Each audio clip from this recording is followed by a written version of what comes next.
মেক্সিকোর মধ্যাঞ্চলে জরুরি অবতরণের সময় একটি ছোট বেসরকারি বিমান বিধ্বস্ত হয়ে অন্তত 7 জন নিহত হয়েছেন। ব্যক্তিগত ওই জেট বিমানটিতে 8 জন যাত্রী ও 2 জন ক্রু ছিলেন। যান্ত্রিক ত্রুটির কারণে বিমানটি স্থানীয় একটি ফুটবল মাঠে জরুরি অবতরণের চেষ্টা করছিল, কিন্তু নিয়ন্ত্রণ হারিয়ে সেটি পার্শ্ববর্তী একটি কারখানার ছাদের ওপর আছড়ে পড়ে এবং সঙ্গে সঙ্গে বড় ধরনের অগ্নিকাণ্ডের ঘটনা ঘটে। সোমবার দেশটির আতেনকো এলাকায় জরুরি অবতরণের সময় এই দুর্ঘটনা ঘটে। দুর্ঘটনার কয়েক ঘন্টা পর পর্যন্ত 7 জনের মরদেহ উদ্ধার করা হয়েছে।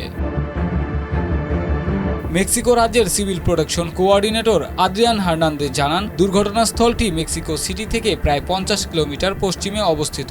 এটি তেলুকা বিমানবন্দর থেকে মাত্র 5 কিলোমিটার দূরে একটি শিল্প এলাকা। বিমানটি মেক্সিকোর প্রশান্ত মহাসাগরীয় উপকূলীয় শহর আকাপুলকো থেকে উড্ডয়ন করেছিল।